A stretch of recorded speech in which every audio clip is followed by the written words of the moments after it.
Hi, I'm Alison from Vintage Los Angeles, and I'm sitting here with Charlotte Dale and Michael Maglieri. Charlotte created, with her husband, the Villanova in the 1940s, and it became the Rainbow Bar and Grill that we're here with Michael.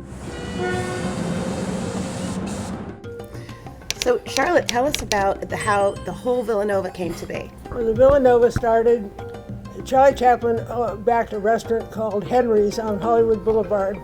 He took a shine to my Italian husband, and so he put up the money to open the restaurant on Vine Street.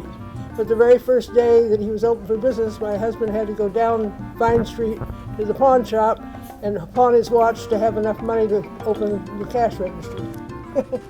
And from there on, it moved to where the old Villa Frascati was, west of Doheny, and then to this location in 1937. I found a piece of footage through the Getty, and it's from the 30s, and it starts over about where the whiskey is, and it's this rolling footage, and it comes to where the Rainbow and the Villanova would be, and it was called the Mermaid.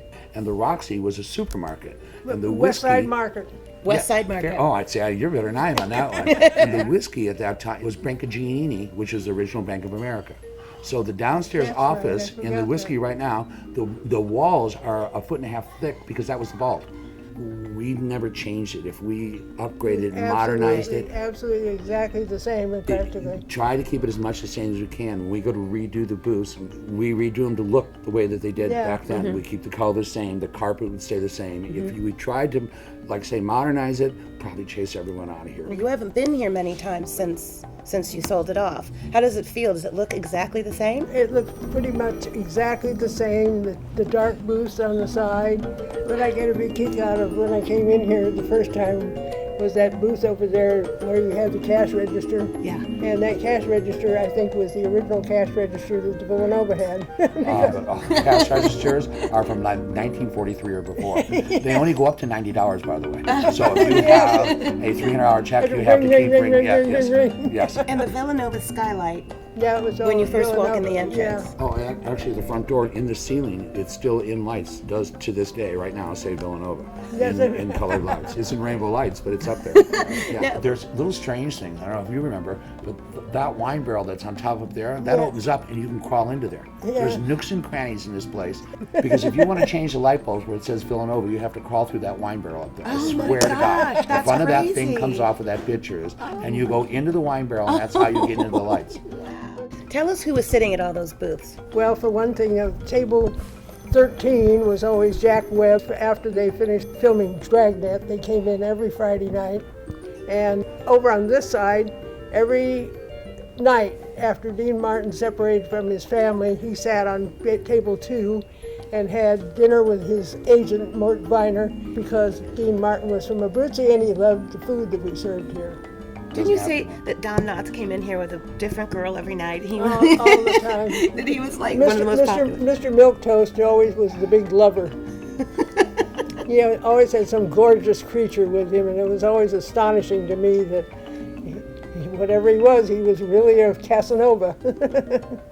Marilyn Monroe and Joe DiMaggio sat on that side. Mickey Rooney arranged for her to meet Joe DiMaggio here for dinner, and then they struck it up so fast that Mickey Rooney was out on the street and he was very furious. Then Vincent Minnelli proposed to Judy Garland here.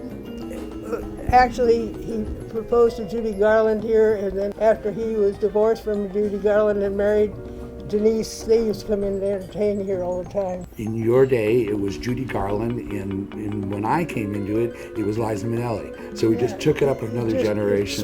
Switched a generation all at once, yeah. Definitely. And then Mickey Cohen was shot right out here, right? Right next door at the, what was it, where Gazzari's became. It was the Gaiety. The Gaiety. Gaiety. Yeah. Yes, it was a deli that most people won't remember, but it was the top deli in Los Angeles. Do you remember that attempt on his life when they tried to kill him? Oh, well, my husband, they had dinner here that night, Mickey Cohen and John Stoppanato and whoever else you want to mention. And they walked out front, and my husband, being a dummy, walked out front with them to say goodnight. And he was standing right out front there for about 10 minutes waving them off, and they went next door. And then after they came out of next door was when they got shot. And one, Nettie Herbert, who was one, how do I remember that name? Good. Was one of the people that got shot. who later ended up very poorly. Right. Right. She means dead. Right. I hear you.